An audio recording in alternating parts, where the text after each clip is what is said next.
رب تعالیٰ نے ارشاد فرمایا اے ایمان والو تمہارے اوپر روزے فرض کیے گئے ہیں، اب ایمان والا روزہ رکھ کے ثابت کر رہا ہے کہ میں ایمان والا ہوں۔ اور جو جان بوجھ کر روزہ نہیں رکھتا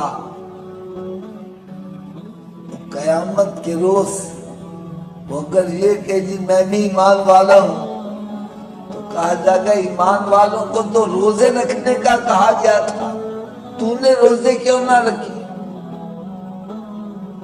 تو پھر کیا جواب دے پائیں گے؟ لہذا ہر عاقل بالغ مسلمان مرد عورت کے اوپر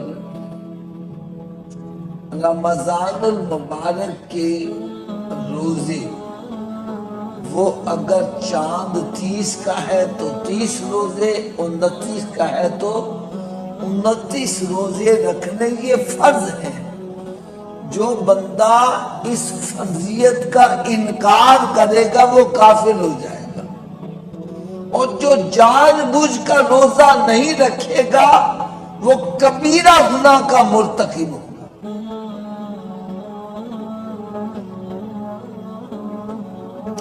اللہ رب العزت کی ذات پر بھی قربان جائیے، دیکھو سمجھانے کا انداز کتنا پیارا ہے، کتنا پیارا انداز ہے۔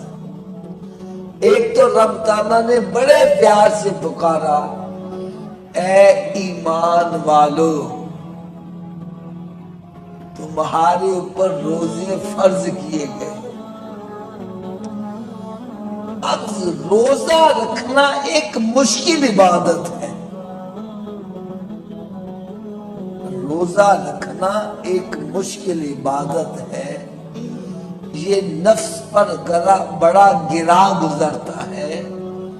نفس انسان کا کھانے پینے سے صحبت کرنے سے خوش ہوتا ہے۔ اب شریعت نے اسی پر پابندی لگا دی، روزے کی حالت میں کھانا پینا بھی نہیں ہے، نہ صحبت کرنی ہے۔ تو یہ روزہ رکھنا ایک مشکل عبادت ہے۔ کیا ہے جی؟ مشکل عبادت ہے۔ تو رب تعالیٰ نے اس مشکل عبادت کو آسان کیسے کیا؟ مشکل عبادت کو آسان کیسے کیا؟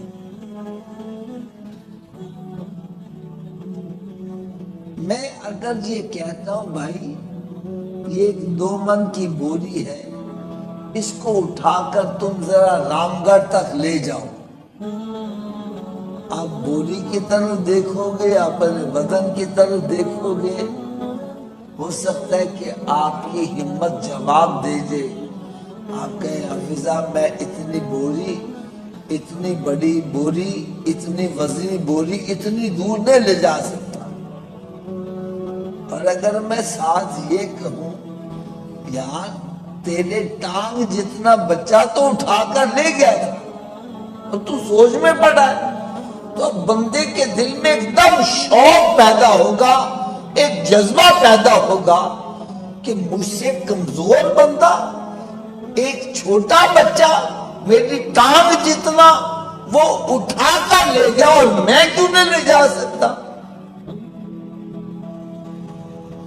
تو رب تعالیٰ نے ارشاد فرمایا اے ایمان والو تمہارے اوپر روزے فرض کیے گئے ہیں، اور صرف تمہارے اوپر ہی نہیں تم سے پہلی امتوں پر بھی فرض کیے گئے۔ تو ان پر فرض کیے کہ انہوں نے روزے رکھ لیے، تم تو افضل نبی کے افضل امتی ہو، تم سوچ میں پڑے ہوئے ہو۔